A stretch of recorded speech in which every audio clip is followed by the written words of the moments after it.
Hello friends, कैसे आप सभी। आप उम्मीद कर रहा हूँ आप सभी लोग बहुत अच्छे हैं, तैयारी बहुत अच्छी चल रही हो। Friends, the youth for God सबसे यूट्यूब चैनल पर आपको जीएस जीके का प्रैक्टिस सेट कराया जा रहा है। आपके 2 प्रैक्टिस सेट हो चुके हैं और तीसरा प्रैक्टिस सेट आज स्टार्ट होने जा रहा है। तो आप प्लेलिस्ट में जाकर अपने दोनों प्ले जीके जीएस का प्रैक्टिस सेट कर सकते हैं। हाँ, साथ ही साथ में आपको बता दें रीडिंग का भी और कंप्लीट प्रैक्टिस सेट भी चल रहे हैं, प्लस आपकी हिंदी की क्लास और हिस्ट्री की क्लास भी चल रही है। हिस्ट्री के आपके 8 चैप्टर कंप्लीट हो चुके हैं। आप प्ले लिस्ट में जाकर हिस्ट्री के ऑप्शन में आप कंप्लीटली अपनी हिस्ट्री को कर सकते हैं। तो चलिए फ्रेंड्स, प्रैक्टिस सेट स्टार्ट करने जा रहे हैं। और फ्रेंड्स, प्रैक्टिस सेट में आपके 50 क्वेश्चन रहेंगे। आपका टाइमिंग रहेगा 30 मिनट्स। 30 मिनट्स के अंदर हमें ये क्वेश्चन पूरे सॉल्व करने हैं। हमें इस वक्त सिर्फ क्वेश्चन पढ़ना है और उसका करेक्ट आंसर देना है। क्योंकि ये प्रैक्टिस सेट है, एज एग्जाम के तौर पर हमें करना है, ना कि इसमें हम क्वेश्चन को देखने और उसके बारे में डिस्कस करेंगे। ओनली क्वेश्चन और उसका आपको आंसर हमें टिक करके बताना है कि इसका ये करेक्ट आंसर है। ओके, कमेंट में अपना। चलिए फ्रेंड्स, स्टार्ट करते हैं। अपने एक एक क्वेश्चन को वन बाय वन देखते हुए चलेंगे। फर्स्ट क्वेश्चन क्या कह रहा है, फर्स्ट क्वेश्चन को देखते हैं ध्यान से। फर्स्ट क्वेश्चन कह रहा है मातृभूमि बुक ऑफ द ईयर 2023 का पुरस्कार किसने जीता है। किसका? मातृभूमि बुक ऑफ द ईयर 2023 का पुरस्कार किसने जीता है? ऑप्शन आपके सामने, प्रोफेसर थलप्पिल प्रदीप, या डॉक्टर पैगी मोहन, या प्रफुचंद्र मिश्रा। चौथा ऑप्शन कह रहा है सैत्री केम संगतम। करेक्ट आंसर इसका बताइए फ्रेंड्स। इसका करेक्ट आंसर हो जाएगा डॉक्टर पैगी मोहन। इसका करेक्ट आंसर हो जाएगा क्या? डॉक्टर पैगी मोहन। सेकंड क्वेश्चन की ओर चलते हैं। सेकंड क्वेश्चन क्या कह रहा है?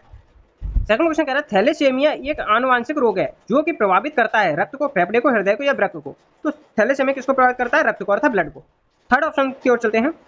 थर्ड क्वेश्चन कह रहा है, पहले हम पढ़ेंगे स्टेटमेंट के बारे में। स्टेटमेंट ये कह रहा है हिमालय के उत्तरी ढालों पर हिम नदियों का जमाव अधिक है। इसका कारण क्या है? आर में हमें कारण दिया गया है। कारण कह रहा है कि हिमालय के उत्तरी ढाल अपेक्षाकृत मंद है। अब हमें देखना है कि निम्नलिखित से सही उत्तर चुनिए। आपको इसके बारे में 4 ऑप्शन दिए गए हैं, इसके बारे में हमें करेक्ट आंसर देना है। ये ऑप्शन कह रहा है कि ए और आर सही है और आर ए की सही व्याख्या करता है। बी ऑप्शन कह रहा है कि ए और आर सही है और आर ए की व्याख्या सही व्याख्या नहीं करता है। सी ऑप्शन कह रहा है ये सही है परंतु आर गलत है। डी ऑप्शन कह रहा है कि ए गलत है परंतु आर सही है। तो करेक्ट आंसर इसका हो जाएगा तीसरे का ए, अर्थात ए और आर सही है, ये दोनों ही सही है और आर किसकी? आर ए की सही व्याख्या करता है। तो ये is the correct answer. Question number 4 की ओर चलते हैं। क्वेश्चन 4 क्या कह रहा है? निम्न में से किसे भंग नहीं किया जा सकता पर समाप्त किया जा सकता है। इसको भंग नहीं किया जा सकता पर समाप्त किया जा सकता है? लोकसभा को, या राज्यसभा को, विधानसभा को, या विधान परिषद को। किसको समाप्त किया जा सकता है फ्रेंड्स? विधान परिषद को। इसका करेक्ट आंसर हो जाएगा डी। क्वेश्चन 5 की ओर चलते हैं। क्वेश्चन 5 क्या कह रहा है? उत्तर प्रदेश में मिड डे मील कार्यक्रम कब आरंभ किया गया था? ऑप्शन है 1985, 1990, 1997, 1995। तो 5 का करेक्ट आंसर हो जाएगा 1995 को मिड डे मील कार्यक्रम योजना को शुरू किया गया 1995। क्वेश्चन नंबर 6 की ओर चलते हैं। 6 कह रहा है कि भारत, फ्रांस, ऑस्ट्रेलिया की पहली त्रिपक्षीय विदेश मंत्री स्तरीय बैठक का आयोजन किस देश में किया गया? भारत में, फ्रांस में, ऑस्ट्रेलिया में, या ब्रिटेन में। तो 6 का करेक्ट आंसर हो जाएगा ब्रिटेन में। नेक्स्ट क्वेश्चन की ओर चलते हैं।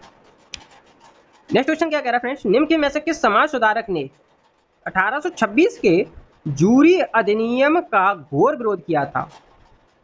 क्वेश्चन 7 फिर से देखिए। निम्न में से किस समाज सुधारक ने 1826 के किस अधिनियम को, जूरी अधिनियम का घोर विरोध किया था? तीसरा ऑप्शन विद्यासागर, दूसरा ऑप्शन है राजा राममोहन राय, तीसरा है महादेव गोविंद रानाडे, चौथा है राजनारायण बसु। तो करेक्ट आंसर हो जाएगा Raja Rammohan Roy, be the correct answer. Question number 8 की ओर चलते हैं फ्रेंड। सर जगदीश चंद्र बोस द्वारा पौधे में वृद्धि को मापने हेतु निर्मित उपकरण का नाम क्या है? सर जगदीश चंद्र बोस द्वारा पौधे में वृद्धि को मापने हेतु निर्मित उपकरण का नाम क्या है? उसका नाम है क्रेस्कोग्राफ, कार्डियोग्राफ, पॉलीग्राफ, या टेलीग्राफ। तो 8 का करेक्ट आंसर हो जाएगा क्रेस्कोग्राफ, जिसका निर्माण किसने किया था? सर जगदीश चंद्र बोस ने। 9 क्वेश्चन की ओर चलते हैं। 9वां क्वेश्चन कह रहा है एमएस एक्सेल में फॉर्मूला का एक प्रतीक से शुरू होता है। एमएस एक्सेल में फॉर्मूला एक प्रतीक से शुरू होता है, वह प्रतीक कौन सा है? प्लस है, इक्वल टू है, हैशटैग है, या एट द रेट है। इसका करेक्ट आंसर हो जाएगा B, B the correct answer. MS Excel में फॉर्मूला हमेशा इक्वल टू से स्टार्ट होता है। किससे? इक्वल टू से। हम 9 क्वेश्चन कंप्लीट कर चुके हैं फ्रेंड्स। अब हम क्वेश्चन नंबर 10 की ओर चलते हैं। क्वेश्चन नंबर 10 देखते हैं क्या कह रहा है। एक ऐसी याचिका जो न्यायालय द्वारा जारी की जाती है जिसमें कार्यपालिका से कहा जाता है कि वह कार्य करे, उसे प्रदत्त शक्तियों के अंतर्गत करना चाहिए था। उस रिट का मतलब उस याचिका को क्या कहा जाता है? बंदी प्रत्यक्षीकरण, परमादेश, प्रतिषेध, या अधिकार परीक्षा। तो उस रिट को, उस याचिका को परमादेश कहा जाता है। 10th क्वेश्चन कंप्लीट हो चुका है। क्वेश्चन नंबर 11 की ओर चलते हैं। अर्धनारीश्वर मूर्ति में आधा शिव आधा पार्वती प्रतीक है पुरुष और नारी शक्ति का योग का, या देवता और देवी के योग का, या देवी और शक्ति के योग का, या उपयुक्त में से कोई नहीं। 11 का करेक्ट आंसर हो जाएगा कि देवी और उसकी शक्ति का योग का। अर्धनारीश्वर मूर्ति में आधा शिव और आधा पार्वती किस चीज का प्रतीक है? देव और उसकी शक्ति के योग का प्रतीक है। क्वेश्चन नंबर 12 देखते हैं। शीतला जल विद्युत परियोजना कहाँ स्थित है? क्वेश्चन पूछा जाएगा कि शीतला जल विद्युत योजना निम्नलिखित में से किस स्थान पर स्थित है? सॉरी, तो शीतला जल विद्युत परियोजना जो है झांसी में स्थित है, या ओबरा में है, या पीलीभीत में, या ललितपुर? करेक्ट आंसर बताइए, जल्दी से बताइए, फटाफट करिए। तो शीतला जल विद्युत योजना कहाँ स्थित है? झांसी में। कहाँ? झांसी में। नेक्स्ट क्वेश्चन की ओर चलते हैं। क्वेश्चन 12 कंप्लीट हो चुके हैं। 13 क्वेश्चन की ओर चलते हैं। हाल ही में जारी वैश्विक सतत विकास रिपोर्ट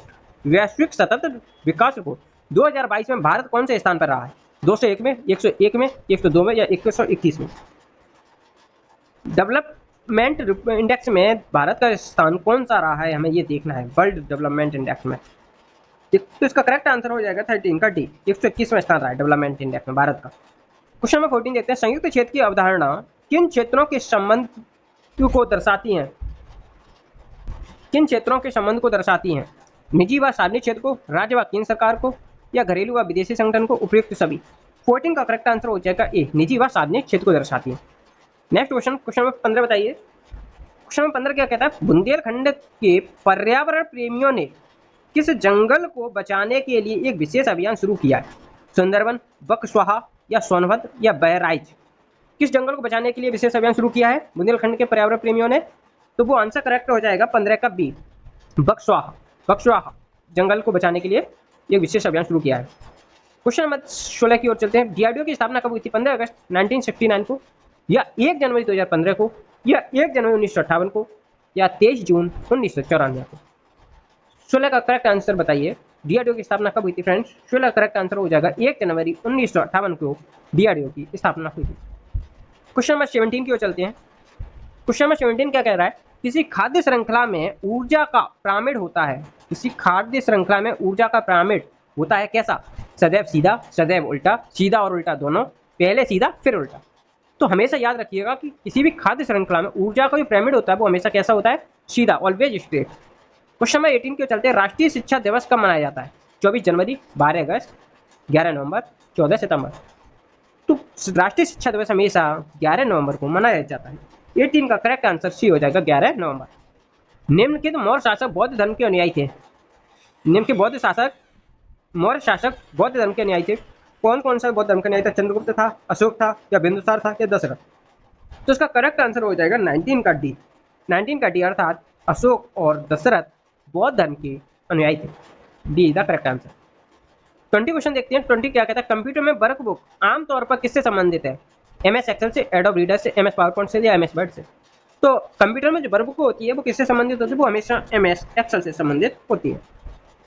20 क्वेश्चन हम कंप्लीट कर चुके हैं। अब हम चलते हैं 21 क्वेश्चन की ओर। क्वेश्चन आपसे पूछा जाएगा, क्या क्वेश्चन बनता है कि माजुली विश्व का सबसे बड़ा नदी द्वीप या किस देश में स्थित है? माजुली विश्व का सबसे बड़ा नदी द्वीप है जी है किस देश में? पाकिस्तान में, नेपाल में, भारत में, या बांग्लादेश में? तो माजुली कहाँ है? भारत में। क्वेश्चन नंबर 22 की ओर चलते हैं। सकल पर्यावरण उत्पाद जिसको जीईपी कहते हैं, क्या? जीईपी राज्य के प्राकृतिक संसाधनों को मापता है। जीईपी को मापने के लिए उपयोग किए जाने वाले वार्षिक अद्यतन में निम्न में से कौन सा तत्व नहीं है? कौन सा तत्व जीईपी के अंदर नहीं है वो हमें देखना है। वन, नदियां, मिट्टी, या उद्योग? 22 का करेक्ट आंसर हो जाएगा उद्योग, जीईपी के अंतर्गत नहीं रखे। क्वेश्चन नंबर 23 की ओर चलते हैं। क्वेश्चन 23 क्या कहता है? बीसीसीआई की भ्रष्टाचार निरोधक इकाई के प्रमुख कौन है? जफर अहमद, शब्बीर खंडवाला, दीपक स्वामी, आकाश महेश्वरी? तो बीसीसीआई की भ्रष्टाचार निरोधक इकाई के जो प्रमुख चुने गए वो है शब्बीर खंडवाला। क्या? B is the correct answer, Shabbir Khandwala. Question 24 का करेक्ट आंसर बताइए फ्रेंड्स, कमेंट बॉक्स में फटाफट से कमेंट करिए। किस कोशिकांग को कोशिका का मास्टर कहा जाता है? ऑप्शन आपके सामने, एंडोप्लाज्मिक रेटिकुलम को, माइटोकॉन्ड्रिया, या न्यूक्लियोलस? ये ऑप्शन है नाभिक। तो इसका करेक्ट आंसर हो जाएगा नाभिक। नाभिक कोशिकांग को कोशिका का मास्टर कहा जाता है। 24 क्वेश्चन हम लोग कंप्लीट कर चुके हैं। अब हम चलते हैं 25 क्वेश्चन की ओर। 25 क्वेश्चन क्या कहता है? शाकंभरी देवी मेले का आयोजन कहाँ किया जाता है? शाकंभरी देवी मेले का आयोजन कहाँ किया जाता है? वाराणसी में, विंध्याचल में, मेरठ में या सहारनपुर में? तो 25 का करेक्ट आंसर हो जाएगा डी, सहारनपुर में। शाकंभरी देवी मेले का आयोजन कहाँ होता है? सहारनपुर में। भारत के किस आधुनिक राज्य में कामाख्या मंदिर स्थित है? तो वो कहाँ स्थित है? असम में, मणिपुर में, तेलंगाना में या उत्तराखंड में? 26 का करेक्ट आंसर हो जाएगा ए, कामाख्या मंदिर असम में स्थित है। खुदा बख्श ओरिएंटल पब्लिक लाइब्रेरी, इस लाइब्रेरी का नाम क्या है? खुदा बख्श ओरिएंटल पब्लिक लाइब्रेरी स्थित है, कहाँ स्थित है? चेन्नई में, प्रयागराज में, पटना में, गांधीनगर में? 27 का करेक्ट आंसर हो जाएगा पटना में स्थित है। कहाँ? पटना। 28 क्वेश्चन को चलते हैं। निम्न किस में से कौन सा युग्म सुमेलित नहीं है? आपको वह ऑप्शन बताना है जो एकदम करेक्ट मैच ना करे, जो सही सुमेलित ना हो, मिलन ना हो, तो वो ऑप्शन बताना है। हरिप्रसाद चौरसिया बांसुरी से संबंधित है। पंडित रविशंकर क्या सितार से संबंधित है? पालाधार रघु मृदंगम से संबंधित है। बिस्मिल्लाह खान तबला से संबंधित है। इसमें से कौन सा एक ऑप्शन है जो गलत है? 28 का करेक्ट आंसर हो जाएगा डी, बिस्मिल्लाह खान तबला से संबंधित नहीं है। अब क्वेश्चन नंबर देखते हैं 29 की ओर चलते हैं। कौन सा क्वेश्चन? 29 क्वेश्चन क्या कहता है? बुद्ध के जीवन की किस घटना को महाविनिष्क्रमण के रूप में जाना जाता है? उनका प्रबोधन और तर्क को, या उनका महापरिनिर्वाण को, उनका जन्म को, या उनके गृह त्याग को? तो महाविनिष्क्रमण के नाम से उनके गृह त्याग को जाना जाता है। तो इसलिए 29 का करेक्ट आंसर हो जाएगा केवल सी। उत्तर प्रदेश के सांस्कृतिक विभाग द्वारा कौन सा सम्मान दिया जाता है? यश भारती सम्मान, काशीराम कला सम्मान, संत रविदास कला सम्मान, उपर्युक्त सभी? 30 का करेक्ट आंसर हो जाएगा डी, चारों ही ऑप्शन इसके सही हैं। क्वेश्चन 30 हम कंप्लीट कर चुके हैं। अब चलते हैं 31 क्वेश्चन की ओर। 31 क्वेश्चन देखते हैं। 31 क्वेश्चन हमारा क्या कह रहा है? 31 क्वेश्चन कह रहा है कि व्हाट इज कॉन्शियसनेस पुस्तक के लेखक कौन है? पुस्तक का नाम सुना? पुस्तक का नाम सुनना बहुत ही इंपॉर्टेंट है। आजकल पुस्तकों से रिलेटेड बहुत क्वेश्चन पूछे जाते हैं। पुस्तक का राइटर पूछ लिया जाता है, आपको कोई टेम्पल पूछ लेगा, तो ये टेम्पल बुक्स वगैरह जितने भी नए नए आते रहते हैं, आप उन पर ध्यान दीजिएगा, उन क्वेश्चनों को नोट में लिख करके रख लिया करें। तो चलिए इस क्वेश्चन का आंसर बताइएगा। व्हाट इज कॉन्शियसनेस पुस्तक के लेखक कौन है? करेक्ट आंसर बताना है आपको। विपिन गुप्ता है, या नासरा शर्मा है, जतिन परांजपे है, बराक ओबामा? तो इसका करेक्ट आंसर हो जाएगा Vipin Gupta. Vipin Gupta what is consciousness पुस्तक के लेखक है। नेक्स्ट क्वेश्चन क्यों चले? इनमें से कौन सुमेलित नहीं है? अंतर्राष्ट्रीय लोकतंत्र दिवस 15 जनवरी, कारगिल विजय दिवस 25 जुलाई, अंतर्राष्ट्रीय क्षुद्रग्रह दिवस 30 जून, अंतर्राष्ट्रीय अहिंसा दिवस 2 अक्टूबर? तो इसमें से कौन सा सुमेलित नहीं है?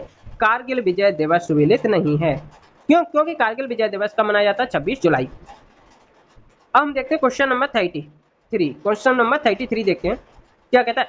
अंकटाड द्वारा जारी विश्व निवेश रिपोर्ट 2022 में कौन सा देश बस 2021 में एफडीआई का शीर्ष प्राप्तकर्ता बना रहा है? ऑप्शन आपके सामने, जापान, चीन, अमेरिका, भारत। तो इसका करेक्ट आंसर हो जाएगा 33 का अमेरिका। सर्वश्रेष्ठ स्थान पर रहा है 2021 में एफडीआई का सबसे श्रेष्ठ स्थान पर रहा है अमेरिका। क्वेश्चन नंबर 34 की ओर चलें। 34 क्या कहता है? अक्टूबर 2022 में जारी वैश्विक भुखमरी सूचकांक, वैश्विक भुखमरी सूचकांक का मतलब वर्ल्ड हंगरी इंडेक्स जारी किया गया रिपोर्ट में भारत का कौन सा स्थान है? 102वां, 107वां, 101वां या 1107वां? तो भुखमरी इंडेक्स में जो भारत का स्थान है वो रहा है 107वां स्थान। कौन सा? 107वां। 34 क्वेश्चन कंप्लीट है। अब 35 क्वेश्चन को देखते हैं। 35 क्वेश्चन हमारा क्या कहता है? 35 हाल ही में प्रधानमंत्री नरेंद्र मोदी ने किस राज्य में बुंदेलखंड एक्सप्रेसवे का उद्घाटन किया है? तो बुंदेलखंड एक्सप्रेसवे का जो उद्घाटन किया है वो कहाँ किया है इन्होंने? उत्तर प्रदेश में। कहाँ किया है? उत्तर प्रदेश में। बुंदेलखंड एक्सप्रेसवे का आयोजन कहाँ किया है? उत्तर प्रदेश में। नेक्स्ट क्वेश्चन क्यों चला? क्वेश्चन में 36 क्या कहता है? बोत्सवाना देश की श्रीमती जमाल अहमद, बोत्सवाना ये देश का नाम है बोत्सवाना, यहाँ की एक महिला का नाम है जिसका नाम है श्रीमती जमाल अहमद, प्रवासी भारतीय सम्मान 2021 पाने वाली, प्रवासी भारतीय सम्मान 2021 पाने वाली किस क्षेत्र से संबंधित हैं? किस क्षेत्र से संबंधित हैं? ये व्यापार से संबंधित है, सामुदायिक सेवा से संबंधित है, मेडिसिन से संबंधित है या शिक्षा से संबंधित है? तो जमाल अहमद जो है वो एक शिक्षा से संबंधित, किससे? शिक्षा से। 36 हमने क्वेश्चन देख लिए। अब हम चलते हैं किसकी ओर? क्वेश्चन नंबर 37 की ओर। अधोलिखित में से कौन सम्मिलित नहीं है? एक तरफ आपको हवाई अड्डे दिए हैं, एक तरफ स्थल दिए हैं। कौन सा हवाई अड्डा किस स्थल से संबंधित नहीं है? आपको वो ऑप्शन चेक करना है। नागरिक हवाई अड्डा ये कानपुर में है, चौधरी चरण सिंह अंतरराष्ट्रीय हवाई अड्डा, ये अमौसी में है। तीसरा ऑप्शन कहता है कि बी आर अम्बेडकर हवाई अड्डा, ये प्रयागराज में। और सर शाहवा हवाई अड्डा, ये सहारनपुर में है। तो कौन सा ऑप्शन इस वक्त इनकरेक्ट है? इसमें सी इज द इनकरेक्ट ऑप्शन। मतलब बी आर अम्बेडकर हवाई अड्डा जो है, जो प्रयागराज में नहीं है, ये कहाँ है? नागपुर में। नेक्स्ट क्वेश्चन क्यों चलते हैं, 38 क्वेश्चन देखते हैं। निम्नलिखित ऐतिहासिक व्यक्तित्व में से किसका जन्म अंबाला में हुआ था? पुरुषोत्तम दास टंडन का, सुचेता कृपलानी का, डॉक्टर शंपूर्णानंद का, या अजीजन बेगम का? तो 38 का करेक्ट आंसर हो जाएगा सुचेता कृपलानी, जिनका जन्म अंबाला में हुआ था। इनमें से कौन सा पर्यटन सर्किट शक्तिपीठ सर्किट में आता है? विंध्यवासिनी देवी विंध्याचल, या अलोपी देवी प्रयागराज, पाटेश्वरी देवी देवी पाटन, उपर्युक्त सभी। तो कौन सा पर्यटन सर्किट शक्तिपीठ सर्किट में आता है? इसके चार ऑप्शन आपके सामने है। 39 का करेक्ट आंसर हो जाएगा डी, अर्थात उपयुक्त सभी। चारों ही ऑप्शन इसके करेक्ट होंगे। क्वेश्चन 40 की ओर चलते हैं। जुलाई 2022 में कौन सा देश यूरो को मुद्रा के रूप में अपनाने वाला 20वां देश बन गया है? डेनमार्क, क्रोएशिया, बुल्गारिया, या भारत? तो करेक्ट आंसर हो जाएगा क्रोएशिया। क्रोएशिया यूरो को अपनाने वाला 20वां देश बन चुका है। 40 क्वेश्चन हम लोग कंप्लीट कर चुके हैं। अब हम चलते हैं 41 क्वेश्चन की ओर। और 41 क्वेश्चन क्या कहता है वो हम लोग देख लेते हैं। 41 क्वेश्चन कहता है, हाल ही में कहां पर मुख्य सचिवों का पहला राष्ट्रीय सम्मेलन आयोजित किया गया है? 41 क्वेश्चन क्या कह रहा है? हाल ही में कहां पर मुख्य सचिवों का पहला राष्ट्रीय सम्मेलन आयोजित किया गया? हैदराबाद में, दिल्ली में, धर्मशाला में, जयपुर में? 41 का करेक्ट आंसर हो जाएगा धर्मशाला में। 42 क्वेश्चन देखते हैं। भारतीय नियोजन का निर्माता किसे कहा माना जाता है? भारतीय नियोजन का निर्माता किसे माना जाता है? पीसी मालनोबिस, जॉन मथाई, के एन राज, इनमें से कोई नहीं। 42 का करेक्ट आंसर हो जाएगा पीसी महालनोबिस को भारतीय नियोजन का निर्माता माना जाता है। 43 क्वेश्चन देखते हैं। 43 क्वेश्चन कहता है, 98 साल के इतिहास में पहली बार किसे वोल्ट डिज्नी कंपनी के बोर्ड अध्यक्ष के रूप में किसी महिला को नियुक्त किया गया? 98 साल के इतिहास में पहली बार किसी वोल्ट डिज्नी कंपनी के बोर्ड अध्यक्ष के रूप में किसी महिला को नियुक्त किया गया? उस महिला का नाम क्या है? एलिस क्लार्क को, सूजन अर्नोल्ड को, स्मृति ईरानी को, या राहुल को? 43 का करेक्ट आंसर हो जाएगा सूजन अर्नोल्ड। सूजन अर्नोल्ड को वोल्ट डिज्नी कंपनी के बोर्ड अध्यक्ष के रूप में चुना गया। 44 क्वेश्चन देखते हैं। संयुक्त राष्ट्र विश्व पर्यटन संगठन द्वारा किसी भारतीय गांव को सर्वश्रेष्ठ पर्यटन गांव का खिताब दिया गया है? ऑप्शन सामने है। नालगोंडा जो कि तेलंगाना में, गुरुग्राम चंडीगढ़ में, माड़ा हिमाचल प्रदेश में, पोचमपल्ली तेलंगाना। तो इसका करेक्ट आंसर हो जाएगा 44 का डी, पोचमपल्ली तेलंगाना। किसको सर्वश्रेष्ठ पर्यटन गांव खिताब दिया गया? पोचमपल्ली तेलंगाना। नेक्स्ट क्वेश्चन, किस देश के सुलावेसी द्वीप पर दुनिया के सबसे प्राचीन गुफा चित्र की खोज की गई है? यह लगभग 45,500 वर्ष पुराना है। किस देश के सुलावेसी द्वीप पर दुनिया के सबसे प्राचीन गुफा चित्र की खोज की गई है? यह लगभग 45,500 वर्ष पुराना है। इंडोनेशिया, भारत, ऑस्ट्रेलिया, या न्यूजीलैंड? 45 का करेक्ट आंसर हो जाएगा इंडोनेशिया। कहाँ? इंडोनेशिया। 45 हम लोग क्वेश्चन कंप्लीट कर चुके हैं। अब चलते हैं हम 46 क्वेश्चन की ओर। 46 क्वेश्चन क्या कहता है? 46 क्वेश्चन कहता है, क्वाड का सदस्य देश कौन सा है? क्वाड का सदस्य देश है भारत, जापान, अमेरिका, या उपरोक्त सभी? तो करेक्ट आंसर हो जाएगा डी, क्वाड का सदस्य देश चारों हैं, भारत भी, अमेरिका भी, जापान भी। खाद्य एवं क्वेश्चन 47 देखते हैं। खाद्य एवं ग्रामोद्योग आयोग द्वारा कहाँ खादी कारीगर सम्मेलन का आयोजन किया गया है? 47 कहता है, खादी एवं ग्रामोद्योग आयोग द्वारा कहाँ खादी कारीगर सम्मेलन का आयोजन किया गया है? अयोध्या में, मेरठ में, वाराणसी में, या लखनऊ में? 47 का करेक्ट आंसर हो जाएगा वाराणसी में। कहाँ आयोजन किया गया? वाराणसी में। 48 क्वेश्चन क्या कहता है? भारतीय सेना के किस मेजर ने विश्व की पहली सार्वभौमिक बुलेट प्रूफ जैकेट विकसित की है? इसे क्या नाम दिया गया? भारतीय सेना के किस मेजर ने विश्व की पहली सार्वभौमिक बुलेट प्रूफ जैकेट विकसित की है? इसे क्या नाम दिया गया? शक्ति, साहस, होशियार, तोरण? तो उस बुलेट प्रूफ जैकेट को जो नाम दिया गया है वो दिया गया शक्ति। ये is the correct answer. 49 question की ओर चलते हैं फ्रेंड्स। 49 क्वेश्चन क्या कहता है? मुक्त व्यापार समझौता लागू करने वाला विश्व का पहला देश कौन है? मुक्त व्यापार समझौता लागू करने वाला विश्व का पहला देश कौन है? सिंगापुर, मलेशिया, वियतनाम, या भूटान? करेक्ट आंसर हो जाएगा मुक्त व्यापार समझौता लागू करने वाला विश्व का जो पहला देश है वो है सिंगापुर। क्वेश्चन में हम 50 की ओर चलते हैं। 50 क्वेश्चन देखते हैं। AFC एशियन फुटबॉल कप 2027 की मेजबानी कौन सा देश करेगा? AFC एशियन फुटबॉल कप 2027 की मेजबानी कौन सा देश करेगा? सऊदी अरब, ऑस्ट्रेलिया, सिंगापुर, कंबोडिया। 50 का करेक्ट आंसर हो जाएगा कि AFC एशियन फुटबॉल कप 2027 की मेजबानी सऊदी अरब करेगा। कौन? सऊदी अरब। फ्रेंड्स, आशा करता हूँ हमने आपको 50 क्वेश्चन कराए और ये 50 के 50 क्वेश्चन आपको बहुत ही अच्छे समझ में आए होंगे। टोटली हमने 50 क्वेश्चन किए हैं और प्रैक्टिस सेट का सारे क्वेश्चन हम लोग 50 के 50 कर चुके हैं। जिस इससे पहले आपके दोनों प्रैक्टिस सेट भी हो चुके हैं, जो आकर के आप प्ले लिस्ट में देख लीजिएगा और अपने वो भी प्रैक्टिस सेट लगा लीजिए। अपनी तैयारी बेहतर से बेहतर कीजिएगा। हिस्ट्री की क्लास भी चल रही है कंटिन्यू, प्ले लिस्ट में जाइएगा फ्रेंड्स, और प्ले लिस्ट में जाकर आप अपनी हिस्ट्री की हिंदी की क्लास भी कंटिन्यू करिएगा, ताकि आपकी एसएससी जीडी हो या यूपी पुलिस हो, यूपी पैट हो या दिल्ली पुलिस, जो भी आपके टारगेट है एग्जाम, स्टेट एग्जाम के रिलेटेड या फिर सेंट्रल एग्जाम से जो भी आप एग्जाम देने जा रहे हैं, उन सभी के लिए ये सारी क्लासें कंटिन्यू चल रही हैं। आप अपनी तैयारी को बेहतर से बेहतर बनाइएगा और अपने एग्जाम में बेहतर से बेहतर करिए। मैं आशा करता हूँ आप सभी लोगों की तैयारी में बहुत ही अच्छे से निखार आ रहा होगा, तो आगे भी आपकी तैयारी ऐसी आगे कंटिन्यू जारी रहेगी। चलिए फ्रेंड्स, मिलते हैं आपसे नेक्स्ट वीडियो में। तब तक के लिए बाय, टेक केयर, जय हिंद, जय भारत, अपना ख्याल रखिए, जय हिंद।